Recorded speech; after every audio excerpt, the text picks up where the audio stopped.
Buckeye Fudge is a wonderful no-bake dessert. It is creamy, rich peanut butter fudge with a topping of chocolate sauce that is just wonderful. You can put salt on top of it to really bring out that flavor. Here is a recipe for a very large batch, a 9 by 13 or a 23 by 33 centimeter pan, but I'll include a link below that will give you a smaller recipe as well. You want to start out by heating up 8 ounces or 226 grams of heavy whipping cream, and after you heat it up, you're going to add in 8 ounces of chocolate or 226 grams. You want to heat up the cream until it's just barely simmering, and you'll see a line of bubbles around the side. Once it's heated up, you're going to add in the you're going to add in the chocolate, and then you are going to turn it off the heat, remove it completely from the heat if you're using a gas or electric stovetop, and let it sit for 3 to 5 minutes. Once you have that done, you're going to stir it up and you're going to set it aside and let it cool slightly while you make the rest of the batter.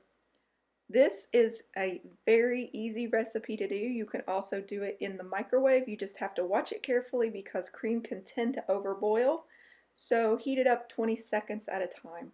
Look how wonderful this looks. This is called Ganache or Ganache depending on where you are from. And it's also pronounced a lot of other ways. I can't pronounce it the right way. I say Ganache. Okay, we're going to move on to the next step. This is for a very large batch. Again, if you want a smaller batch, check out the website.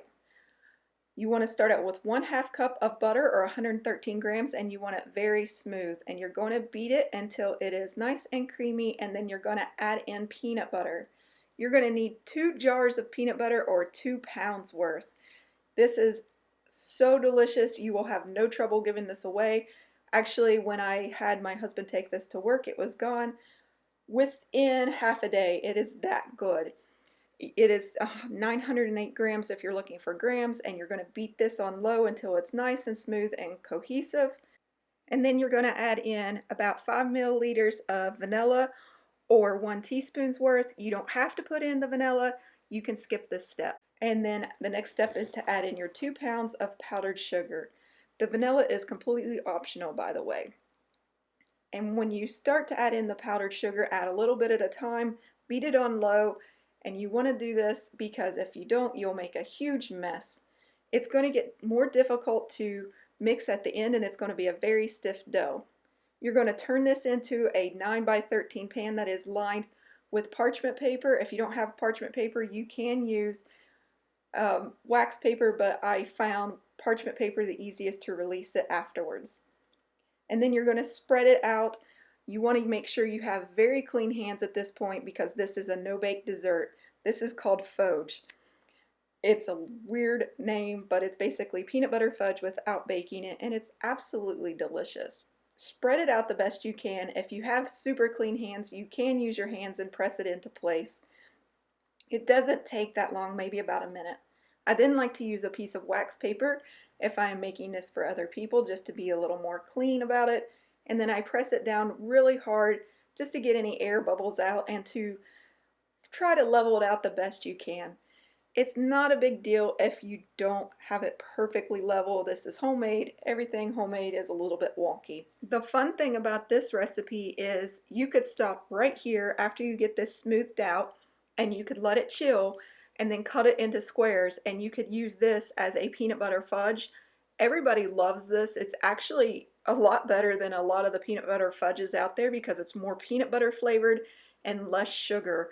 And I know it's not real fudge because you didn't heat it up, but hey, it's a lot safer to make, and no one really cares except for really snobby people, and those are the snobby people you don't want to share with anyway.